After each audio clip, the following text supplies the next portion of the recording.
In a shocking turn of events, Cathie Wood agrees with consensus opinions about electric vehicle adoption being much slower than... I'm just kidding.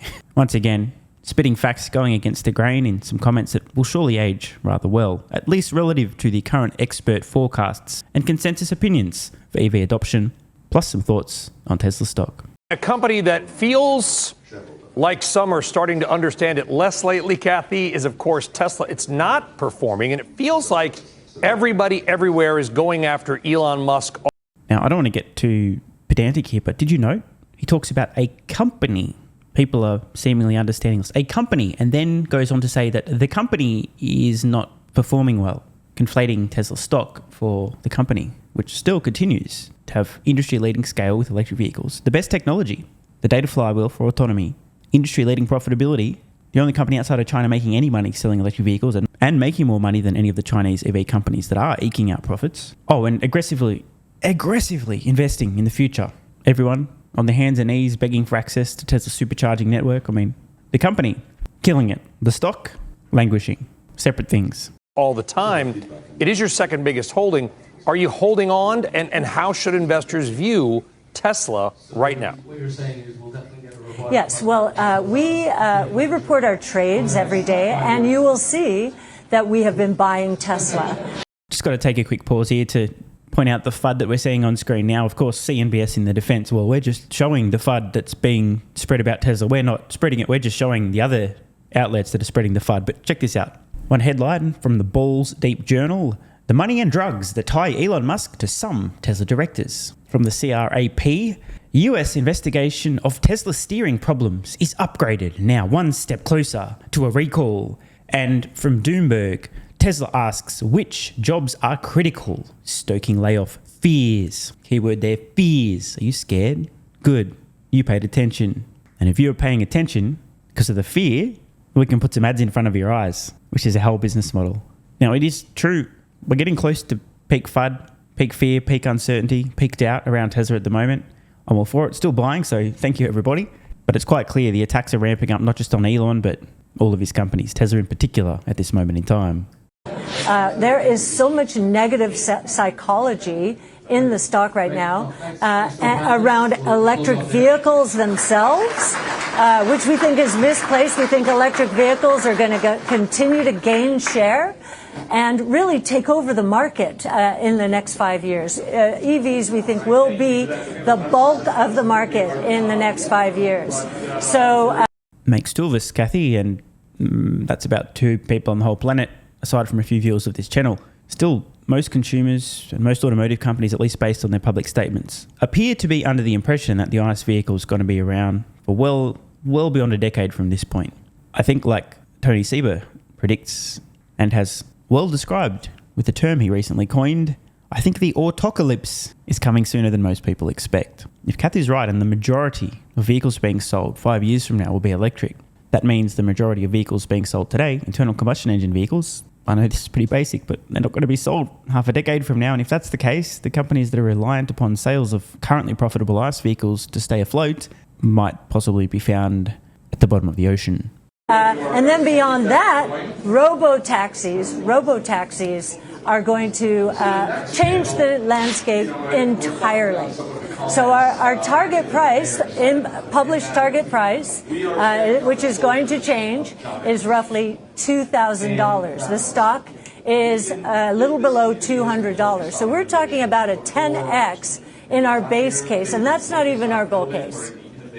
I mean, I personally wouldn't be disappointed with the 10x in the next 5 years. Of course, time will tell, but just for the record, when Tesla stock was around the $400 range, near its all-time highs, that would represent just a 5x. With Tesla now languishing below $200 per share, market cap give or take about $500 billion, the potential upside significantly more than it was just a few years ago.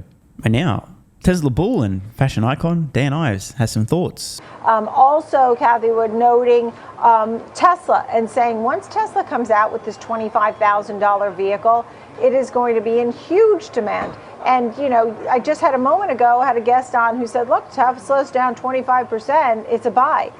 Do you still like names like Tesla?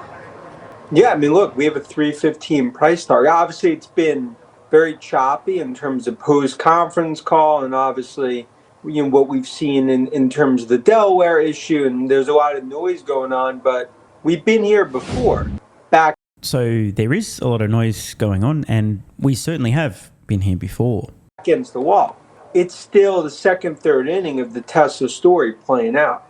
Now, I'm not saying that this is going to be rose and champagne, but we've seen it before. And then they get through it, and you're going to be talking about a company that at one point is going to be doing 3-4 million vehicles per year. And I think Cathie's right. I mean, but when you go through periods like this, all the haters come out, in almost at a central cast. You were not happy, though.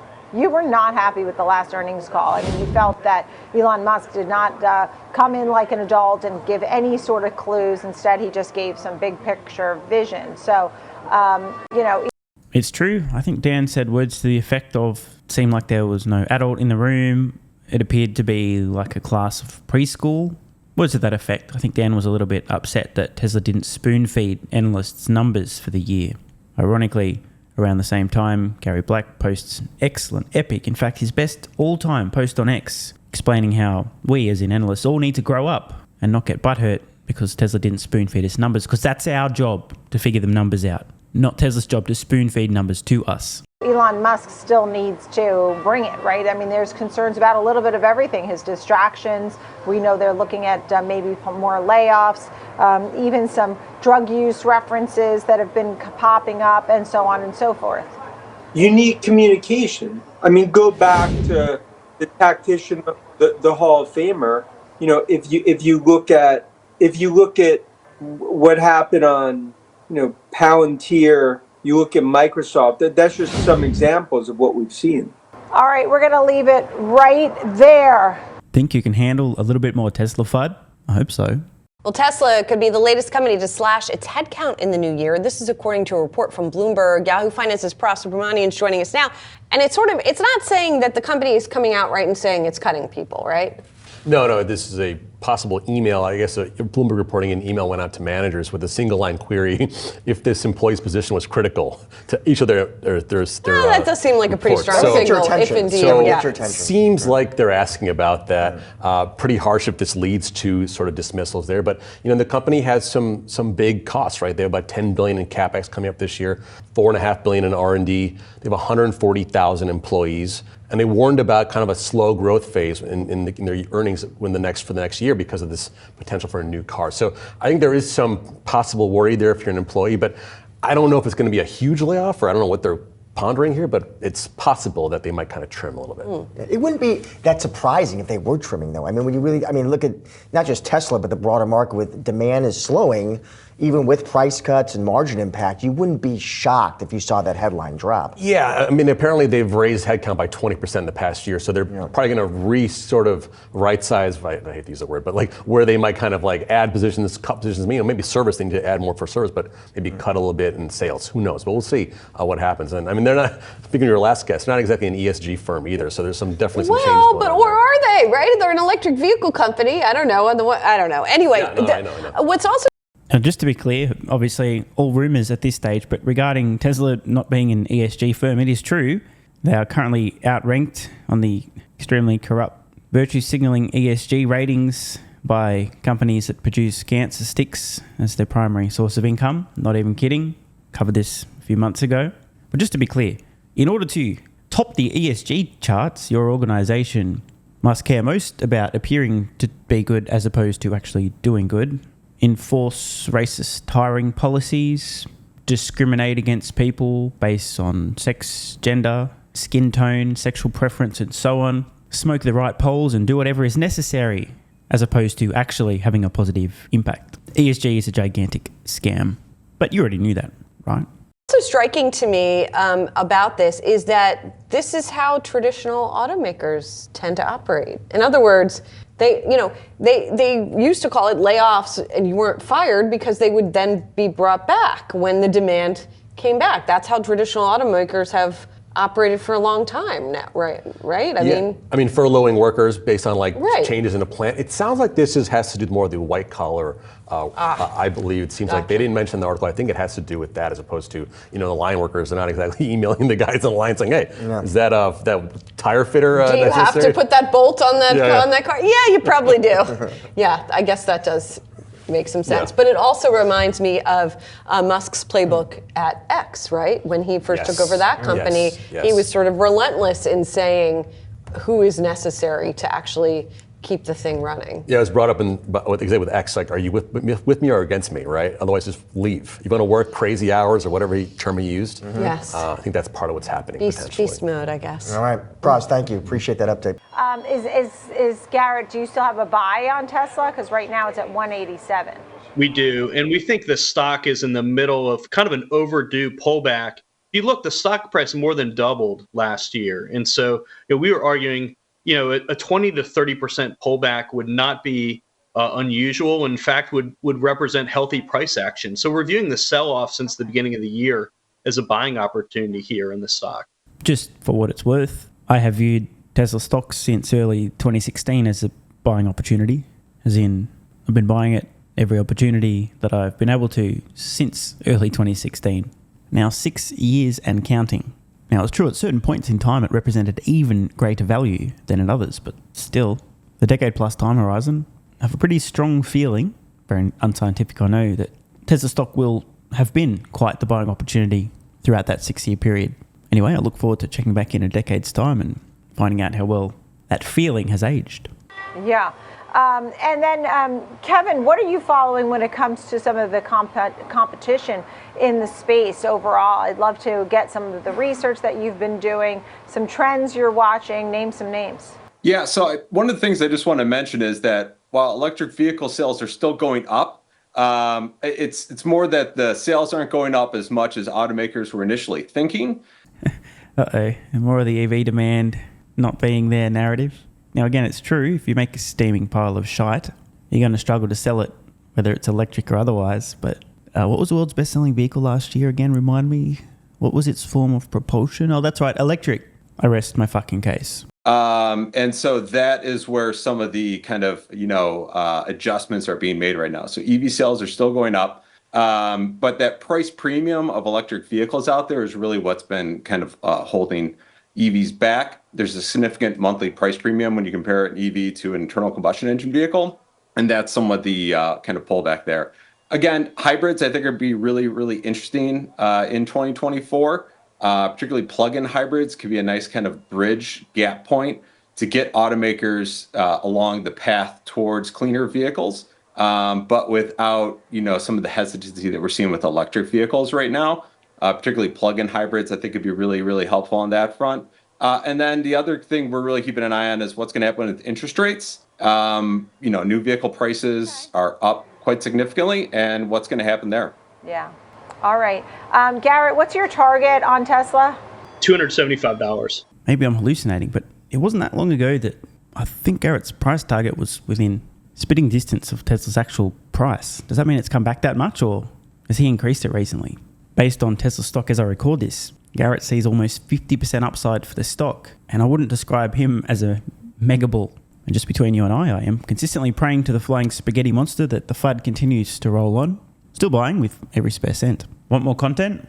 Early access? Bunch of perks? Click the links in the pinned comment. AG1 has given me a massive, meaningful boost in energy, allowing me to do a lot more every day, including using my brain more and using my body more. I highly recommend you guys and girls check it out. It's an excellent way to fill in nutritional gaps. It's got 75 high-quality vitamins, minerals, and whole food source nutrients, plus prebiotics and probiotics and digestive enzymes and adaptogens to help you deal with stress. Plus, if you click the link in the pinned comment or head to drinkag1.com/SMR, you can get yourself a 1-year free supply of vitamin D3 and K2. But don't take my word for it. Here's what some of you guys and girls have to say. AG1 has changed my life. I was, as you described, treating myself like a circus, ate like trash, rarely exercised, used alcohol as a stress crutch, cannabis also. AG1 is what gave me the kick in the ass, got me back to the gym, motivated me to do more for myself, family, my business, etc. Keep doing what you do. Now, I know there's some skeptics, the same kind of people who think Elon Musk is a fraud, reading this going, what do you thought? There's no way that's possible, bro. It must be a placebo effect. Believe it or not, this is a recurring theme. If you give your body everything it needs to feel and perform its best, including having a lot more energy, you'll need ways to use that energy. For me personally, that includes more exercise, moving my body more social activity, and more cognitively demanding tasks, including producing a ton of exclusive content over on Twitter and on Patreon, plus my daily YouTube uploads. The proof's in the pudding. On to another testimonial from a viewer of this channel. SMR, you asked me to provide feedback on AG1. Here it is. It has helped with mental acuity, stamina, and intestinal waste management. Can't read between the lines. It certainly helps with regularity and digestion. That's what the digestive enzymes are for. It has also dramatically reduced my cravings for sugar. You guys need to stop eating sugar. It's fucking poison. I'm 50, 5'9", and overweight, aka a fat motherfucker. I think that's a technical term for overweight, isn't it? Is it fat motherfucker or obese? I can't remember. I average 100 hours a week in the West Texas oil fields as a safety supervisor. Jesus Christ, dude. No wonder you're struggling to keep your weight under control. 100 hours a week. Brutal. It has helped me lose weight. It is not an appetite suppressant. It can help fat people suppress cravings, and motivation to be healthier is critical for changing your diet. Love you, brother. Again, this is a great point. It's something people really don't seem to grasp. If you have more energy, everything becomes easier. It's like turning on easy mode for life. A few years ago, before I was taking AG1, my health was trash. I was struggling to get through the day, had afternoon fatigue. The last thing I wanted to do was either use my brain or move my body. Didn't have the energy. Now, my biggest struggle every day is figuring out ways to use that energy. I'm exercising way more, doing a lot more with my friends and family, and of course, my work output has increased substantially. And you can fact check me. Check out the average length of my videos I was posting to YouTube 3 years ago. Need I say more? And one final testimonial. Love this one. Okay, here's the deal for me with this AG1 shit. I'm 41 years old and not the type to eat, drink, smoke, or sleep healthy, so I was skeptical. That being said, here's what I experienced. Day 1, meh. Day 2, afternoon fatigue was about 45 minutes late. Day 3, 0 afternoon fatigue. Day 4, 0 afternoon fatigue plus extra energy. Day 5, again, 0 afternoon fatigue plus energy, wondering, what the fuck, really? See, this is the thing, right? The results for many people are just almost too good to be true. This is the same experience I had. My afternoon fatigue just vanished out of nowhere. I'm like, wait, what the fuck? Why am I not tired in the afternoons anymore?